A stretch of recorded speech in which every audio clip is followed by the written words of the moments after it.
اللہ تعالیٰ کا لاکھ لاکھ شکر ہے کہ جس نے ہمیں مسلمان پیدا کیا. اس نعمت کی بدولت ہمیں بچپن سے یہ معلوم ہوا کہ ہم کہاں سے آئے ہیں اور ہمیں مرنے کے بعد کہاں جانا ہے اور ہماری یہ زندگی کس مقصد کے لیے ہے.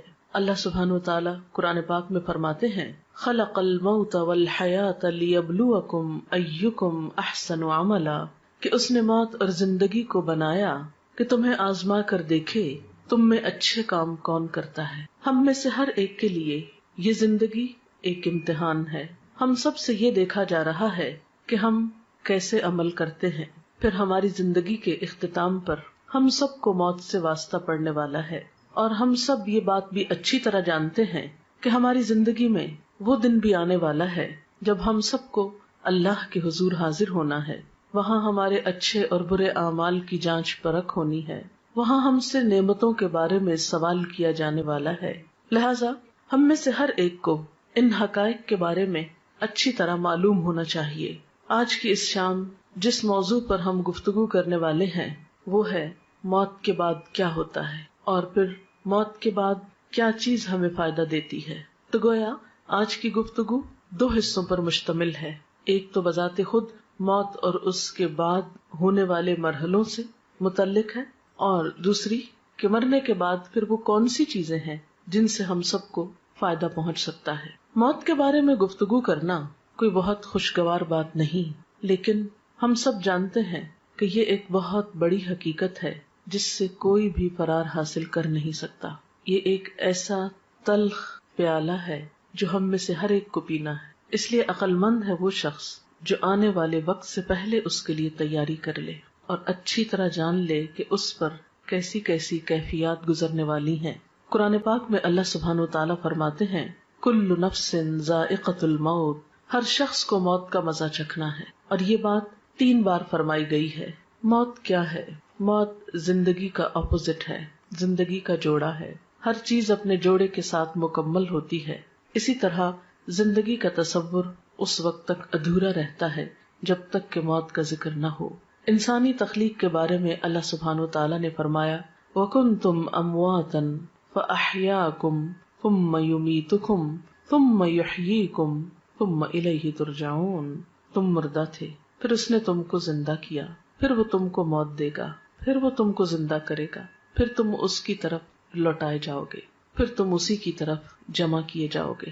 ہم کچھ نہ تھے، پھر ہم وجود میں آئے، پھر ایک وقت ہوگا کہ موت آ جائے گی اور ہماری یہ ظاہری ہستی ختم ہو جائے گی، اور پھر ایک وقت آئے گا کہ دوبارہ زندگی ملے گی اور پھر اللہ کی طرف واپسی، حساب کتاب کا وقت. گویا ہر انسان ان 4 مرحلوں سے گزرتا ہے. پہلا مرحلہ کچھ نہ تھے. اس مرحلے میں ہماری روح موجود تھی کیونکہ اللہ تعالیٰ نے تمام روحوں کو حضرت آدم علیہ السلام کی پیدائش کے بعد پیدا کر لیا تھا، لیکن دنیا میں آنے تک وہ سب ایک انتظار گاہ میں ہوتی ہیں. اس میں روح ایک الگ وجود رکھتی ہے مگر جسم نہیں ہوتا. یہ کیفیت بھی موت سے ملتی جلتی ہے جب روح تنہا ہوتی ہے. پھر زندگی جب ملتی ہے تو روح کو جسم مل جاتا ہے. پھر جب موت آتی ہے تو روح جسم سے جدا کر دی جاتی ہے. پھر جب دوبارہ زندگی ملے گی تو جسم اور روح پھر آپس میں مل جائیں گے. تو گویا دوسرے لفظوں میں موت نام ہے جسم اور روح کی جدائی کا، اور زندگی نام ہے دونوں کے ملاپ کا. ہم کچھ نہ تھے، ہم وجود میں آئے، ہماری روح کو جسم ملا، اور جب ہماری زندگی پوری ہو جائے گی، ہمیں دیا ہوا وقت مکمل ہو جائے گا، تو پھر ہم میں سے ہر ایک کو موت کی کیفیت سے لازماً دوچار ہونا ہوگا. وہ وقت بہت اداسی کا وقت ہوتا ہے. جدائی کا وقت تو ویسے بھی خاص زندگی میں ہی کسی سے جدائی ہو وہ ایک تکلیف دہ وقت ہوتا ہے. الگ ہونا، بچھڑنا کوئی خوشگوار بات نہیں. عارضی جدائیاں بھی تکلیف دہ ہوتی ہیں، لیکن کچھ جدائیاں پھر مستقل ہو جاتی اور اس کے بعد دوبارہ اس دنیا میں واپسی کا امکان نہیں.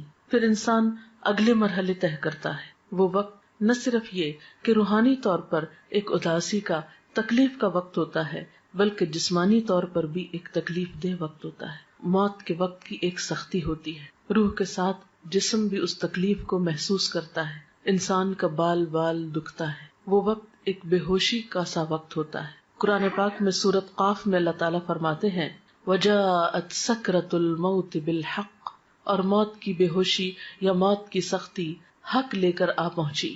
یعنی موت کے وقت ایک بے ہوشی کی سی کیفیت اور ایک تکلیف کی سی کیفیت ہوتی ہے.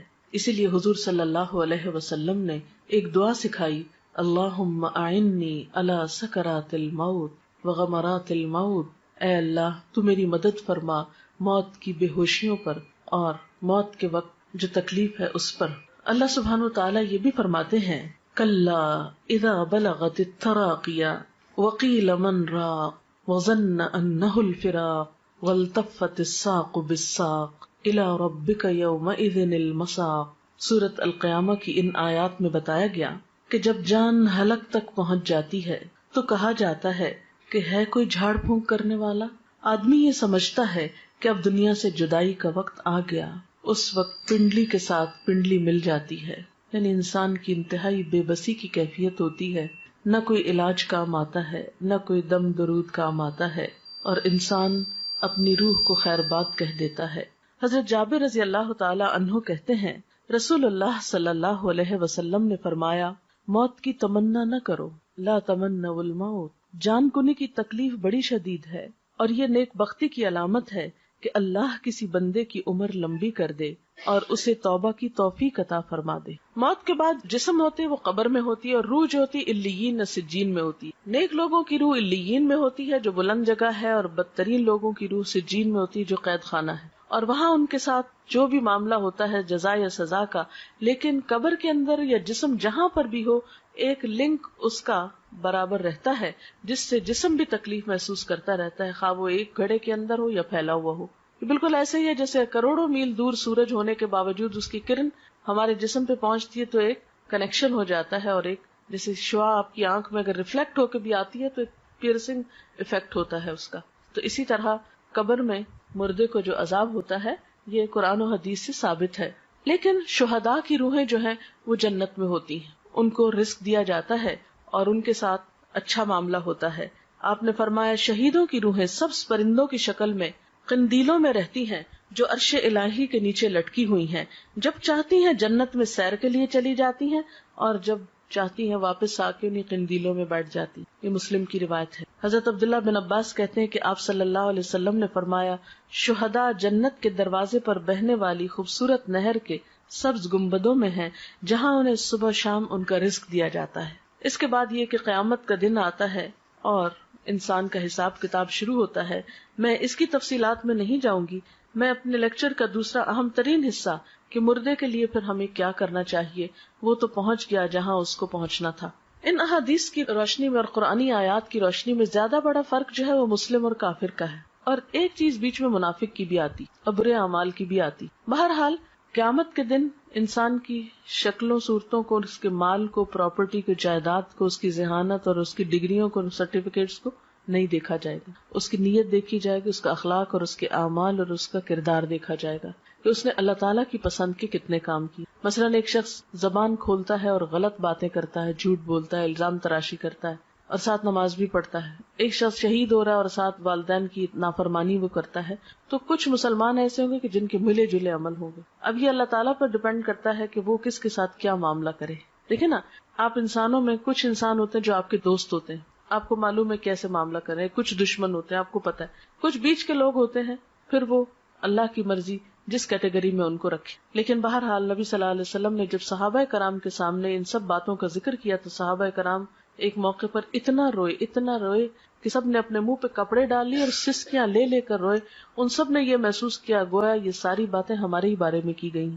لیکن جب ہمیں اس طرح کی کوئی بات سنائی جائے تو ہم کہتے ہیں نہیں یہ تو کافر کی بات ہے، منافق کی بات ہے، ہم تو کلمہ پڑھتے ہیں اس لیے ہم پہ کوئی اثر نہیں. لیکن ٹھیک ہے ہم کلمہ پڑھتے ہیں، لیکن یہ بھی دیکھنا چاہیے کہ کلمے کی تصدیق کتنی کرتے ہیں، اس کو سچا کتنا مانتے ہیں، اور اللہ تعالیٰ کو بڑا کتنا مانتے ہیں، اس کی اطاعت کتنی کرتے ہیں. یہ بات بھی ہم سب کو سوچنے کی ہے. بات یہ ہے کہ عمل سے ہی انسان کی زندگی بنتی ہے اور اللہ تعالیٰ بھی انسان کے عمل کو دیکھتا ہے. اس لیے ہم سب کو یہ دیکھنا چاہیے کہ ہم نے اپنی آخرت کے لیے کیا تیار کر رکھا ہے. جیسے کہ قرآن پاک میں آتا ہے وَلْتَنْظُرْ نَفْسٌ مَّا قَدَّمَتْ لِغَدٍ، چاہیے کہ ہر شخص دیکھے اس نے اپنے کل کے لیے کیا تیاری کی ہے. سورۃ یاسین میں بھی اللہ سبحانہ وتعالیٰ فرماتے ہیں اِنَّا نَحْنُ نُحْيِي الْمَوْتَى وَنَكْتُبُ مَا قَدَّمُوا وَآثَارَهُمْ وَكُلَّ شَيْءٍ أَحْصَيْنَاهُ فِي إِمَامٍ مُبِينٍ، کہ یقیناً ہم مردوں کو زندہ کریں گے اور ہم لکھ رہے ہیں جو کچھ وہ آگے بھیجتے ہیں اور جو اپنے آثار چھوڑ رہے ہیں، اور ہر چیز کو ہم نے ایک کھلی کتاب میں لکھ رکھا ہے. تو گویا ہر انسان کا نامہ اعمال دو چیزوں پر مشتمل ہے، ایک وہ جو اپنی زندگی میں کام کرتا ہے اچھے یا برے، دوسرے وہ جو اس کے بعد اس کے نام پر یا اس کو دیکھ کر لوگ کرتے ہیں. مثلاً اس کے جتنے بھی آثار ہیں، آثار سے مراد نشانیاں ہوتی ہیں، اثر کی جمع ہے. بچے اس کی نشانیاں ہیں، یا اس کا علم اس کی ایک نشانی یا علامت ہے، یا اور اس کے کچھ اچھے اعمال. ایسے اعمال کا اس کو بعد میں بھی بونس ملتا رہتا ہے، اجر ملتا رہتا ہے، لیکن نئے عمل کرنے کا وقت ختم ہو جاتا ہے. اس لیے ہم دیکھتے ہیں کہ نبی صلی اللہ علیہ وسلم نے فرمایا مرنے کے بعد انسان کے اعمال کا سلسلہ منقطع ہو جاتا ہے سوائے تین چیزوں کے جن کا ثواب میت کو پہنچتا رہتا ہے. نمبر 1 صدقہ جاریہ کرنا، نمبر 2 لوگوں کو فائدہ دینے والا علم، نمبر 3 نیک اولاد جو میت کے لیے دعا کرتی ہے. تو گویا انسان کے آثار میں تین چیزیں ہیں. ایک تو یہ کہ زندگی میں انسان ایسی جگہ اپنے ہاتھ سے پیسہ لگا جائے کہ جس سے لوگوں کو فائدہ پہنچے، سے کوئی کنواں کھدوا دیا یا کوئی اسکول بنوایا، کوئی ہاسپٹل بنوایا یا کوئی اور اچھا کام کیا. دوسرا یہ کہ کسی کو کوئی تعلیم دے جائے، کچھ سکھا جائے، کوئی اچھی بات بتا جائے اور وہ اس پر عمل کرے. اور تیسری یہ کہ نیک اولاد جو اچھی تربیت والدین کرتے ہیں تو اس پر جو کچھ وہ نیک اولاد کام کرے گی وہ والدین کے لیے اجر و ثواب کا باعث ہوگی. حضرت انس کہتے ہیں کہ میں نے نبی صلی اللہ علیہ وسلم سے سنا، آپ فرماتے ہیں دوست تین قسم کے ہوتے ہیں، یعنی فرینڈز کی تین قسمیں. ایک دوست تم سے کہتا ہے میں تمہارے ساتھ رہوں گا یہاں تک کہ تم قبر میں پہنچ جاؤ. ایسا آدمی جب قبر میں پہنچتا ہے تو وہ دوست اس کا ساتھ چھوڑ دیتا ہے. دوسرا دوست وہ تم سے کہتا ہے تمہارا بس اتنا حصہ ہے جتنا تم نے غریبوں کو دیا، اور جو کچھ تم نے نہیں دیا اپنے پاس رکھا وہ تمہارا نہیں. اس دوست کا نام مال ہے. یعنی ایک انسانی دوست ہے جو زندگی میں ساتھ دیتا ہے، مرنے پہ ساتھ چھوڑ جاتا ہے. دوسرا مال ہے جو اگر تو اچھے کاموں میں لگا دیا جائے، دوسروں پہ خرچ کیا جائے تو بعد میں بھی کام آئے گا، اور اگر صرف اپنی ذات پر خرچ کر دیا اور اپنی خواہشات کے پورا کرنے پر تو اس سے کیا ہوگا، وہ بعد میں کام نہیں آئے گا. اور تیسرا دوست تم سے کہتا ہے کہ میں تمہارے ساتھ رہوں گا اس جگہ بھی جہاں تم داخل ہوگے، اس جگہ بھی جہاں سے تم نکل کر جاؤ گے، یعنی قبر. اس کا نام عمل ہے. آدمی حیران ہو کر عمل سے کہے گا بخدا ان تینوں طرح کے دوستوں میں سے تم میں حقیر اور معمولی چیز سمجھتا تھا اور یہ میری بھول تھی. میں نے رشتہ داروں کے لیے، دوستوں کے لیے سب کچھ کیا، کوئی کام نہیں آیا، صرف عمل ہی ساتھ رہا. تو گویا ایک دوست انسان ہے، دوسرا مال ہے اور تیسرا عمل ہے. انسان انسانی دوستوں کو بہت اہمیت دیتا ہے، مال کو بھی بہت چاہتا ہے، لیکن کام کرنا پسند نہیں کرتا جبکہ ساتھ اسی کو دینا ہے. حضرت ابو ہریرہ سے روایت ہے نبی صلی اللہ علیہ وسلم نے فرمایا بے شک مومن کے ان کاموں اور نیکیوں میں سے جن کا ثواب اسے مرنے کے بعد بھی پہنچتا رہے گا یہ چیزیں ہیں. یعنی اپنی زندگی میں انسان ایسے کام کر جائے جس کا اجر و ثواب اس کو مرنے کے بعد ملے. تو آپ صلی اللہ علیہ وسلم نے اب وہ کام بتائے. اب یہ حدیث ہم سب کے لیے کہ وہ کون سے کام ہیں جو آج ہم کریں تو ہمیں قبر میں بھی اس کا پروفٹ ملتا رہے گا، اس کا فائدہ ملتا رہے گا، کیونکہ عمل ہی ساتھ جائے گا نا. وہ کون سے ہیں؟ نمبر 1 وہ علم جس کو اس نے سیکھ کر پھیلایا، یعنی خود بھی سیکھا اور دوسروں کو بھی سکھایا یا پھیلایا. نمبر 2 نیک اولاد جو اپنے بعد چھوڑ گیا، کیونکہ وہ بھی جو کچھ کرے گی انسان کی کوشش ہوتی ہے نا اس میں شامل، کیونکہ اولاد کو سکھاتا ہے انسان، طالب علموں کی طرح تربیت کرتا ہے، تو جو وہ کرے گی وہ بھی ثواب ملے گا اس. نمبر 3 قرآن مجید جس کا وہ دوسرے کو وارث بنا گیا، یعنی اس کے اپنا تھا جس سے پڑھتا تھا کرتا تھا، پھر وہ کسی کو دے گیا اور کوئی اور اس کو پڑھ رہا ہے. نمبر 4 مسجد جو وہ تعمیر کر گیا. نمبر 5 مسافروں کے ٹھہرنے کے لیے گھر بنا گیا، یہ کوئی ہاسٹل بھی ہو سکتا ہے، کوئی مسافر خانہ سرائے کچھ بھی ہو سکتا ہے. نمبر 6 نہر جاری کر گیا، یعنی پانی کا انتظام کر گیا. نمبر 7 صدقہ خیرات جو وہ اپنے مال میں سے اپنی تندرستی اور زندگی کی حالت میں نکال کے گیا، یعنی کہ مرتے وقت یہ فلاں کو دے دو فلاں کو، وہ تو پھر ہو گیا اوروں کا. ان چیزوں کا اس کو مرنے کے بعد بھی ثواب پہنچتا رہے گا. یعنی یہ وہ اعمال ہیں کہ جو مرنے کے بعد بھی انسان کے کام آتے ہیں. حضرت ابو ہریرہ سے روایت ہے سعد بن عبادہ کی والدہ فوت ہو گئی تو سعد نے کہا اے اللہ کے رسول صلی اللہ علیہ وسلم میری ماں فوت ہو گئی ہے، کیا میں اس کی طرف سے خیرات کر سکتا ہوں؟ آپ نے فرمایا ہاں. عرض کی کون سی خیرات بہتر رہے گی؟ فرمایا پانی پینے کا انتظام، یعنی دوسروں کو پانی پلانے کا انتظام کرو. تو مرنے والے کے لیے یہ نیکی بھی باعث ثواب ہے، خواہ انسان اپنی زندگی میں خود کر جائے یا اس کے بعد اس کی اولاد کرے یا وارث کرے. پھر علم کے بارے میں آپ صلی اللہ علیہ وسلم نے فرمایا بے علموں کو علم سکھانا صدقہ ہے. حصول علم کے راستے پہ چلنے والے کے لیے اللہ تعالیٰ جنت کا راستہ آسان کر دیتے ہیں. یعنی علم جو ہے انسان کے لیے بہترین صدقہ جاریہ ہے. انسان اگر سیکھتا ہے، سکھاتا ہے، کوئی کتاب لکھتا ہے، کوئی مضمون لکھتا ہے، کوئی کسی کو تعلیم دیتا ہے، کسی طالب علم کی فیس دیتا ہے، کوئی اسکول بنوا دیتا ہے، کوئی مدرسہ بنواتا ہے، کچھ بھی جو علم کی ایکٹیویٹی یا ترقی کے لیے، اور آج کا دور جیسے کمپیوٹر اور انٹرنیٹ کا دور ہے یا اور وسائل، تو کوئی بھی ایسا آلہ یا چیز خریدنا یا تیار کرنا یا ایجاد کرنا، وہ سب اس میں شامل ہے جس سے خیر کی بات عام ہو سکے. پھر نیک اولاد، یعنی انسان کی زندگی میں بہت چانس ہے کہ اپنے بچوں کی، اور خصوصاً آپ مائیں ہیں جن کے پاس بچوں کو وقت زیادہ ملتا ہے رہنے کا، ان کی اچھی تربیت کرے. آپ نے فرمایا سب سے پاکیزہ کھانا جو تم کھاتے ہو اپنے ہاتھ کی کمائی سے ہے، اور تمہاری اولاد بھی تمہاری کمائی میں شامل ہے. یعنی گویا اولاد کو قرآن و سنت کا علم دینا، اچھی تمیز، اخلاق، ادب سکھانا جو ہے اجر و ثواب کا باعث ہے. ایک اور چیز جو میت کو فائدہ دیتی ہے وہ دعا ہے. ایک مسلمان جب اپنے بھائی کی عدم موجودگی میں دعا کرتا ہے تو وہ قبول ہوتی ہے، اور اس آدمی کے پاس ایک نگران فرشتہ ہوتا ہے جو کہتا ہے کہ جو دعا تم اپنے بھائی کے لیے کر رہے ہو وہی تم کو بھی ملے. پھر اسی طرح ایک حدیث میں آتا ہے کہ قبر میں میت کی مثال ڈوبنے والے اور فریاد کرنے والے کی طرح ہوتی ہے، جو اپنے ماں باپ یا بہن بھائی یا کسی دوست کی دعا کا منتظر رہتا ہے، اور جب وہ اسے پہنچتی ہے تو دنیا کی ہر چیز سے زیادہ پیاری اس کو وہ دعا ہوتی ہے جو دوستوں کی طرف سے اس کو ملتی ہے یا اولاد کی طرف سے. آپ صلی اللہ علیہ وسلم نے فرمایا بے شک اللہ تعالیٰ اہل دنیا کی دعا سے اہل قبور کو پہاڑوں کے برابر اجر عطا کرتا ہے. یعنی ہماری دعائیں مردوں کے حق میں کیسے ثابت ہوتی ہیں؟ جیسے پہاڑ جتنا تحفہ، جو معمولی چیز نہیں ہے کسی مرنے والے کے لیے دعا کرنا. مردوں کے لیے زندوں کی طرف سے بہترین تحفہ ان کے لیے استغفار کرنا، یعنی ان کی بخشش کی دعا کرنا ہے. اور وہ دعا کیا ہے؟ اللہم اغفر لہ وارحمہ وعافہ واعف عنہ واکرم نزلہ ووسع مدخلہ واغسلہ بالماء والثلج والبرد ونقہ من الخطایا كما ينقى الثوب الابيض من الدنس اللهم ابدله دارا خيرا من داره واهلا خيرا من اهله وزوجا خيرا من زوجه اللهم ادخله الجنة واعذه من عذاب القبر ومن عذاب النار. تو یہ مسنون دعا ہے جو آپ صلی اللہ علیہ وسلم مردے کے لیے پڑھتے تھے. ہم سب کو بھی اپنے والدین کے لیے اور دیگر رشتہ داروں کے لیے یا دوستوں کے لیے جو دنیا سے چلے جائیں یہی دعا کرنی چاہیے. ہم سب کے پاس جو وقت ہے، صحت ہے، جوانی ہے، یہ ساری نعمتیں ایسی ہیں کہ جن کے بارے میں ہم سے سوال کیا جائے گا، حساب ہوگا. تو بات یہ ہے کہ ہمیں دو کام کرنے ہیں. ایک تو یہ کہ اپنے لیے ایسے کام کرنے ہیں جو ہمارے مرنے کے بعد ہمارے اپنے لیے صدقہ جاریہ بنے. دوسرے وہ کام ہیں جو ہمیں اپنے عزیز دوستوں، رشتہ داروں، والدین اور دیگر اقرباء کے لیے کرنے ہیں اگر وہ دنیا سے چلے جائیں، کیونکہ وہ اب اپنے لیے خود کچھ نہیں کر سکتے، وہ اب آپ کی دعاؤں کے محتاج ہو گئے. تو سب سے پہلی بہترین چیز جو کرنی ہے آپ کو وہ دعا کرنی. نمبر 2 یہ کہ ان کے لیے صدقہ خیرات کرنا ہے، اور خاص طور پر اگر وہ کوئی قرضہ چھوڑ گئے تو پہلے اس کو ادا کریں، ان کی وراثت تقسیم کرنے میں مدد کریں اہل خاندان کی. تیسری چیز، اگر ان کے روزے چھوٹ گئے ہیں تو اس کو ادا کریں، چاہے خود رکھیں یا اس کا کفارہ دیں. اور چوتھی چیز یہ کہ ان کے لیے صدقہ خیرات کا اہتمام، جیسے کنویں کھدوانے کی شکل میں یا پانی پلانے کی شکل میں یا اور کسی بھی طریقے سے.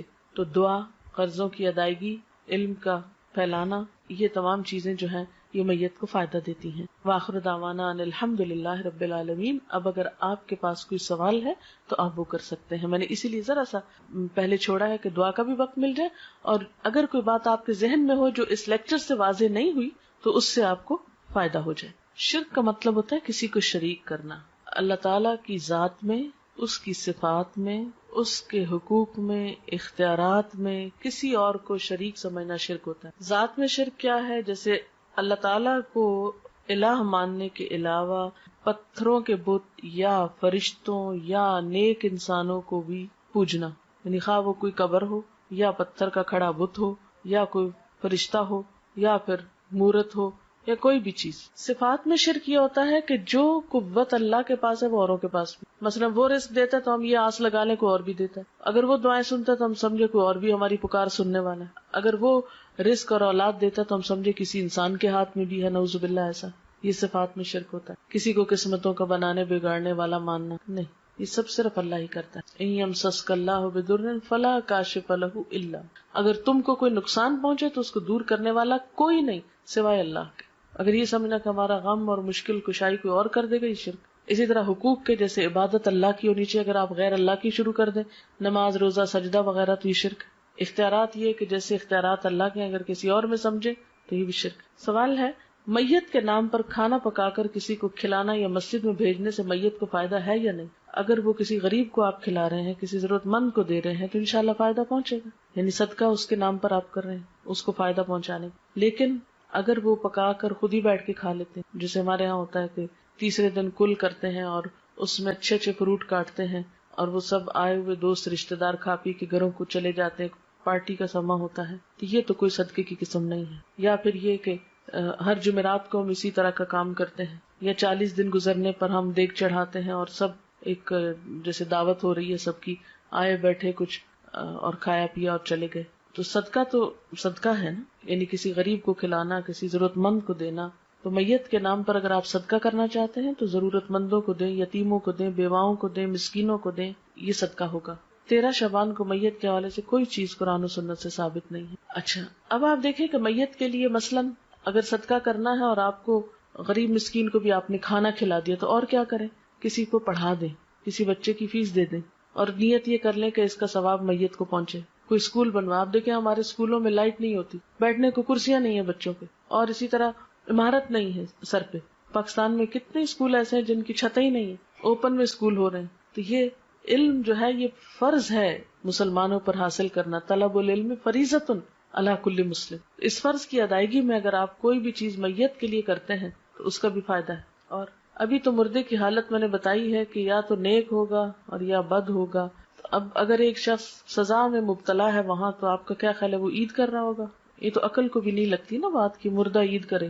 مردوں کی کیا عید؟ نصف شعبان کی کیا کوئی دعا ہے؟ یہ دعا کی کوئی فضیلت ہے؟ دیکھیں کہ آپ صلی اللہ علیہ وسلم سے کوئی ایسی دعا تو ہمیں نہیں پتہ چلتی قرآن و سنت میں کہ جو آپ نے 15 شعبان کو خاص طور پہ مانگی۔ دیکھیے کہ اسلام میں عبادت کا جو تصور ہے وہ یہ ہے کہ بندہ ہر لمحہ اپنے رب کو یاد کرے، یہ ہے عبادت کی روح۔ یہ نہیں کہ آپ سال بھر بھولے رہیں اور ایک دن بس جلدی سے جا کے ہاتھ لگائیں، یاد کر لیں، پھر آ کے واپس بھول جائیں۔ کرسچنز کے اندر تو یہ ہے کہ سنڈے کے سنڈے آپ جا کے خدا کو یاد کر لیں اور باقی دن جو ہے وہ اپنی مرضی کے گزارے۔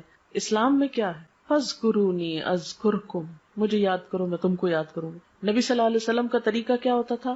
کان یذکر اللہ فی کل احیان، آپ اللہ کو ہر لمحہ یاد کیا کرتے تھے۔ الذین یذکرون اللہ قیاما وقعودا وعلی جنوبہم، وہ لوگ جو اللہ کا ذکر کرتے رہتے ہیں کھڑے اور بیٹھے اور لیٹے۔ یہ ہے عبادت کا تصور۔ جیسے نمازیں، دن میں 5 نمازیں فرض ہیں، اس کی پابندی لازم ہے، اس کو نہ پڑھنے پہ سخت پکڑ ہے۔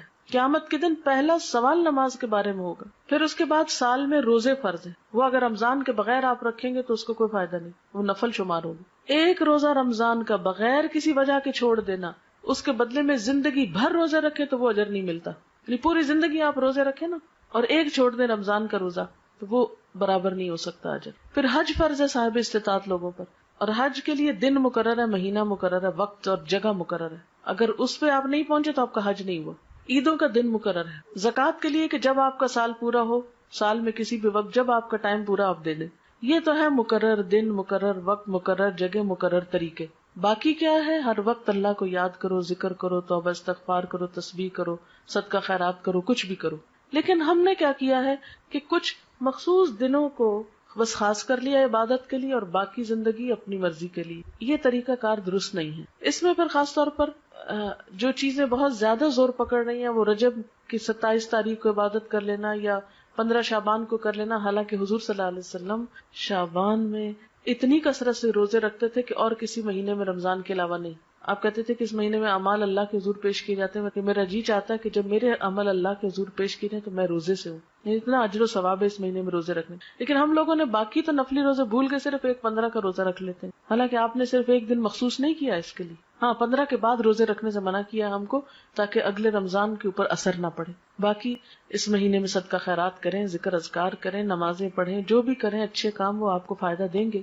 لیکن صرف مخصوص اوقات میں مخصوص طریقے کی مخصوص نماز پڑھ کے فارغ ہو جانا اور پھر فرائض کی بھی پابندی نہ کرنا، یہ بات درست نہیں۔ عورتوں کے قبرستان جانے کے بارے میں یہ کہ پسندیدہ نہیں ہے، کبھی ایک آدھ بار چلا جائے انسان عبرت کے لیے تو اور بات ہے، جیسے حضرت عائشہ سے روایت ہے ایک دفعہ وہ گئی تھی اپنے بھائی کی قبر پر، یا یہ کہ آپ لوگ کہیں بازار سے گزر رہے ہوتے ہیں تو راستے میں قبرستان ہے اور گاڑی گزر رہی تو آپ بھی دعا پڑھ دیں۔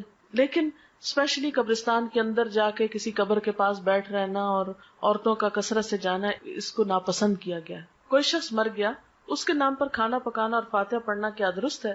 میں نے بتایا نا ابھی کہ اس کی طرف سے صدقہ کرنے کے لیے آپ کسی غریب کو دے دیجئے اور کسی ضرورت مند کو کھلائیے. آپ اس کے نام پہ صدقہ کر سکتے. نام سے مراد یہ کہ اس کی طرف سے کہ اس کو ثواب پہنچے، صدقہ خیرات آپ کر سکتے ہیں. جی فاتحہ جو ہے یہ تو اپنی ہدایت کی دعا ہوتی. سورۃ الفاتحہ میں کیا ہے؟ ایاک نعبد و ایاک نستعین اہدنا الصراط المستقیم. ہم صرف تیری عبادت کرتے ہیں اور تجھ سے ہی مدد مانگتے ہیں، ہمیں سیدھا راستہ دکھا. تو مردے کو تو ہدایت کی دعا نہیں چاہیے، مردہ تو مر گیا، اس کو تو اب بخشش کی دعا چاہیے. اس لیے اس موقع پر کچھ مخصوص ذکر آپ صلی اللہ علیہ وسلم نے ہمیں نہیں سکھایا. بس نیت کریں، خواہ گھر میں نہیں بھی پکائیں. دیکھیں کتنے لوگ ہیں جو گھر میں کھانا پکا سکتے ہیں. کئی لوگ جو ہے وہ ان میں ہمت نہیں، کوئی بیمار ہے، کوئی مصروف ہے، کوئی کسی کے پاس اتنی وسعت نہیں. تو آپ بے شک راشن دے دیں، آپ پیسہ دے دیں، آپ کسی بھی طرح کسی کی مدد کر دیں. ضروری نہیں کہ پکا کے سامنے رکھ کے پڑھ کے پھر دیں. یہ ہم نے خود رواج نکال لیا ہے. دعا کرنا جو ہے میت کو سب سے زیادہ فائدہ دیتا ہے. دیکھیں ہمارا دعا پہ کچھ خرچ نہیں آتا. اذان سن لیجئے پھر دعا کرتے ہیں. سبحان اللہ و بحمدہ عدد خلقہ ورضا نفسہ وزنۃ عرشہ ومداد کلماتہ. سبحان اللہ العظیم. اللہم صل علی محمد وعلی آل محمد کما صلیت علی ابراہیم وعلی آل ابراہیم انک حمید مجید. اللہم بارک علی محمد وعلی آل محمد کما بارکت علی ابراہیم وعلی آل ابراہیم انک حمید مجید. ربنا آتنا فی الدنیا حسنۃ وفی الآخرۃ حسنۃ وقنا عذاب النار. ربنا لا تزغ قلوبنا بعد إذ هديتنا وهب لنا من لدنك رحمة إنك أنت الوهاب. ربنا هب لنا من أزواجنا وذرياتنا قرة أعين واجعلنا للمتقين إماما. ربنا لا تؤاخذنا إن نسينا أو أخطأنا. ربنا ولا تحمل علينا إصرا كما حملته على الذين من قبلنا. ربنا ولا تحملنا ما لا طاقة لنا به واعف عنا واغفر لنا وارحمنا أنت مولانا فانصرنا على القوم الكافرين.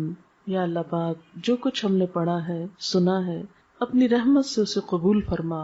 یا اللہ جو باتیں آپ کی مرضی کے مطابق ہوئی ہیں، آپ کو پسند آئی ہیں، ہم سب کو اس پر عمل کی توفیق عطا فرما.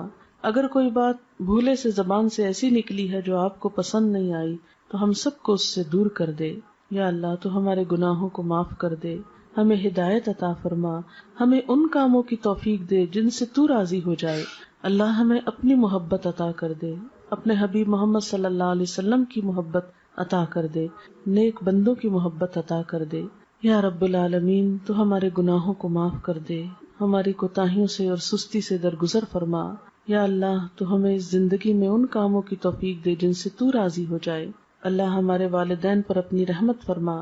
یا رب العالمین ریحانہ اور رخسانہ کی والدہ پر اپنی رحمت فرما، ان کے درجات بلند فرما، ان کو اپنی عافیت میں رکھ، ان کو جنت الفردوس کے اعلیٰ مقام میں جگہ عطا فرما، انہیں آخرت کی بہترین بھلائیاں نصیب فرما، ان کی اولاد کو ان کے لیے صدقہ جاریہ بنا، انہیں بہترین نیک اعمال کی توفیق دے جو ان کی والدہ کے لیے بہترین اجر کا سبب ہوں.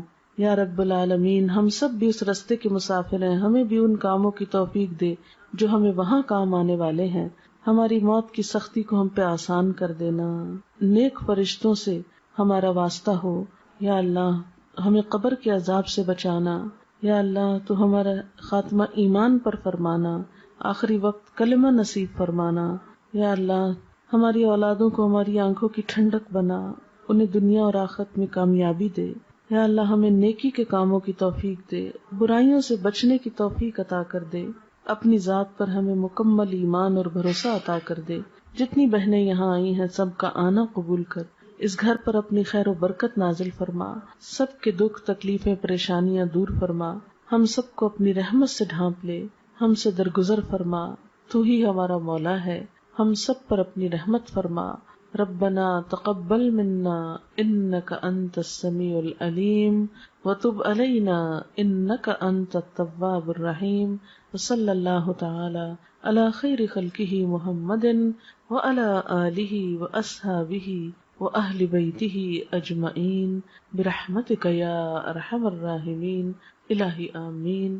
سبحانک اللہم و بحمدک نشہد ان لا الہ الا انت نستغفرک و نتوب الیک۔ رخسانہ، کچھ کیسٹ اور کتاب شاید آپ کو اپنی والدہ کے صدقہ جاریہ کے لیے تقسیم کرنا چاہتی ہیں، اس کے لیے میں آپ کو تھوڑا سا گائیڈ کرنا چاہوں گی کہ جب بھی آپ نماز پڑھیں اور قرآن پاک پڑھیں تو یہ چھوٹی سی دعاؤں کی کتاب ہے، اس کو آپ اپنے پرس میں رکھ لیں، اپنے کہیں بھی قریب رکھ لیں۔ تو ویسے تو اتنی دعائیں زبانی یاد نہیں ہوتی، بھول بھی جاتے ہیں ہم، ترتیب یاد نہیں ہوتی، تو آپ کیا کر سکتے ہیں کہ قرآن پاک کے بعد دعا قبول ہوتی ہے، اس وقت آپ وہ کتاب کھولیں، 5 دعائیں، 10 دعائیں، 20 جتنی آپ میں توفیق ہو ان کو پڑھ لیں، نشانی رکھ لیں، پھر اگلی نماز کے بعد پھر اگلی 5-10 پڑھ لیں، پھر اگلی نماز کے بعد اس طرح کر لیں، یا اگلی تلاوت کے بعد، کیونکہ میرا خود اپنا طریقہ یہی ہے کہ میں جب بھی نماز یا قرآن پڑھتی ہوں تو پھر ان دعاؤں کو آگے آگے چلاتی جاتی ہوں۔ اس طرح الحمدللہ قرآن کی دعائیں اور نبی صلی اللہ علیہ وسلم کی جو مسنون دعائیں ہیں جس میں دنیا آخرت کی ہر بھلائی کا ذکر ہے، ہمارا اپنا دماغ اتنا کام نہیں کرتا، تو وہ آپ پڑھتے جائیں۔ اس کا ایک تو فائدہ آپ کو خود ہوگا، دوسرا یہ کہ جن کے صدقہ جاریہ کے لیے یہ دیا جا رہا ہے ان کو بھی ثواب پہنچے گا۔ دوسرا ایک کیسٹ ہے، اس کیسٹ کا نام ہے واپسی۔ یہ ہماری ایک بچی تھی، طالبہ تھی، وہ فوت ہو گئی، اچانک اس کا ایکسیڈنٹ ہوا تو فوت ہو گئی۔ وہ اتنی نیک بچی تھی کہ خود پڑھتی بھی تھی اور پڑھاتی بھی تھی اور ہر ایک کی مدد کے لیے تیار رہتی تھی، تو اس کی زندگی ایک بہت مثالی زندگی تھی۔ اور اس کے علاوہ تعزیت کے کچھ آداب اور واپسی کا جو سفر ہے دنیا سے، اس پہ کچھ باتیں اس کیسٹ میں موجود ہیں، آپ خود بھی سنیں، اوروں کو بھی سنائیں، تو اس سے بھی انشاءاللہ ان کی والدہ کے لیے بھی اور خود اس بچی کے لیے جو فوت ہوئی ہے ایک صدقہ جاریہ ہوگا۔